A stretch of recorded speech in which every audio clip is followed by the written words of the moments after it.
हुआ है ये एक यंग लॉयर के ऊपर पुलिस ने हमला किया और कश्मीर से आके उन्होंने यहाँ से उसको कोर्ट परमिसेस से उठाने की कोशिश की।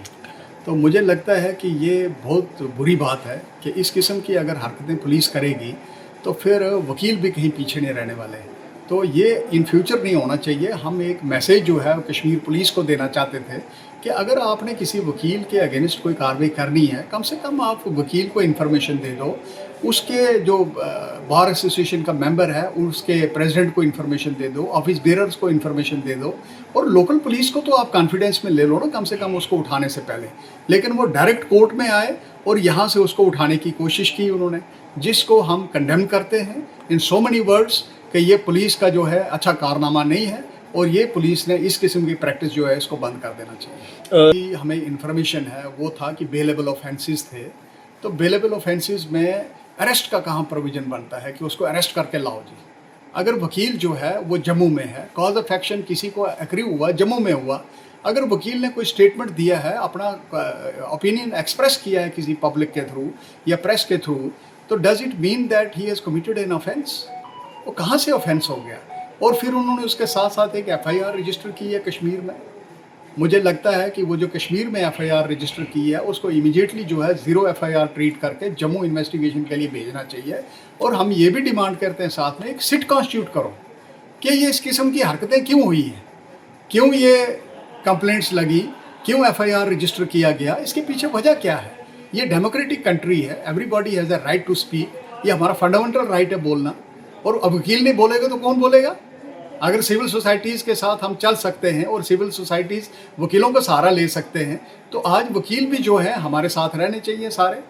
और हम इस वकील साहब जो हमारा एक वकील है जिस पर पुलिस ने कार्रवाई की, तो हम इस वकील के साथ हैं। कोर्ट परमिसेस से आप अरेस्ट करके नहीं ले सकते और कोर्ट परमिसेस में आने की हिमाकत नहीं करनी चाहिए। This amounts to interference with the judicial dispensation of judicial system, तो जो है वो बर्दाश्त नहीं होगी। अगर कोर्ट में काम करते हैं, हम कोर्ट में क्यों आते हैं, क्या काम करते हैं यहाँ? हम जो डिस्पेंसेशन ऑफ जस्टिस है उसमें असिस्ट करते हैं, जजेस की हेल्प करते हैं, जजेस को बताते हैं हमारे क्लाइंट का केस क्या है। जब आप कोर्ट प्रेमिसेस में होते हैं, ये सारा प्रेमिसेस जो है ये dispensation of temple of justice इसको बोलते हैं। अगर टेम्पल ऑफ जस्टिस जज के नाक के नीचे से यहाँ से उठा के किसी वकील को ले जाएंगे, तो क्या वकील जो है वो चुप रहेंगे? क्या इसके लिए कोई कानून चाहिए? अगर आप प्रेस वाले हैं, आपके प्रेस क्लब में आप बैठे हुए हैं, आपको वहाँ से बीच में से उठा के पुलिस ले जाती है, डज इट मीन दैट आपकी कोई बॉडी नहीं है? आपको पूछने वाला कोई नहीं है कि ये मीडिया को कैसे आपने उठाया? वैसे ही हमारा भी सिस्टम है, हम हेल्प करते हैं जुडिशियल सिस्टम में जस्टिस प्रोवाइड करने ऑनरेबल जजेस को। और इस किस्म से अगर वकीलों को उठाया जाएगा तो मुझे लगता है कि throughout country hue and cry होगा अगर इस किस्म की हरकतें इन्होंने बर्दाश्त की।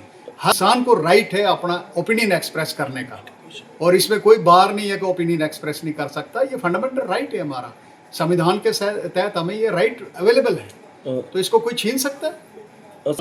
जम्मू कश्मीर पुलिस से बहुत तवक्का है हमें, लेकिन चूंकि जम्मू से भी पुलिस को इस बात की इन्फॉर्मेशन नहीं थी, और जब ये इन्फॉर्मेशन जम्मू पुलिस तक पहुंची है तो शायद कहीं ना कहीं पुलिस ने भी अपना एतराज़ जो है वो जताया होगा, मुझे उम्मीद है। क्योंकि डायरेक्ट कश्मीर पुलिस जो है वो कोर्ट में आई थी और उन्हें कोर्ट से उठाने की कोशिश की। जिन जज साहब ने वहाँ से कोई ऑर्डर किया है, तो मुझे नहीं लगता है कि जज साहब के नोटिस में पूरी बात जो है वो लाई गई हो। तो अगर नोटिस में पूरी बात लाई गई होती तो इस किस्म का ऑर्डर शायद नहीं होता। तो हम इस वक्त सिर्फ प्राइमरली एक ग्राउंड पे हैं कि ये इस किस्म की हरकतें जो बर्दाश्त नहीं करनी चाहिए, और हम बर्दाश्त भी नहीं करेंगे। और उसको सिट कॉन्स्टिट्यूट करिए और यहाँ उस एफआईआर को ट्रांसफ़र कीजिए। इन्वेस्टिगेशन फर्दर जो जम्मू में हो तो वहाँ एफआईआर कैसे लग सकता है, ये भी एक बहुत बड़ा सवाल है। अगर आपका सपना भी गवर्नमेंट जॉब पाने का है लेकिन बड़ी बड़ी फीस बन रही है परेशानी, तो मायूस होने की ज़रूरत नहीं है। मेहनत और सही गाइडेंस से ही हर सपना पूरा किया जा सकता है। जम्मू कश्मीर और लद्दाख का भरोसेमंद और जाना माना कोचिंग इंस्टीट्यूट कैरियर अड्डा पिछले 10 सालों से हज़ारों बच्चों को एसएससी, जेकेएसएसबी, बैंकिंग, डिफेंस और दूसरी गवर्नमेंट जॉब्स की शानदार तैयारी करवा रहा है। सबसे खास बात यह है कि यहाँ बच्चों को बेहतरीन गाइडेंस के साथ ऐसी तैयारी करवाई जाती है जिससे उनका सिलेक्शन आसान हो सके। वो भी बिना किसी ट्यूशन फीस के, यानी यहाँ आपको मिलेगी फ्री कोचिंग।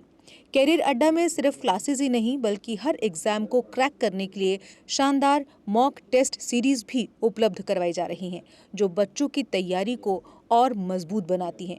जो बच्चे सेल्फ स्टडी कर रहे हैं वो भी इस सुविधा का फायदा उठा सकते हैं।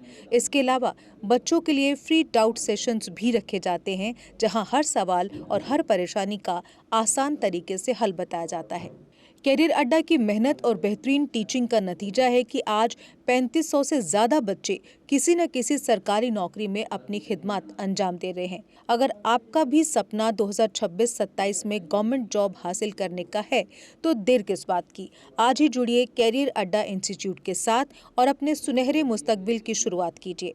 हमारा पता है कैरियर अड्डा इंस्टीट्यूट, नियर गुरुद्वारा, रिहाड़ी चुंगी, जम्मू।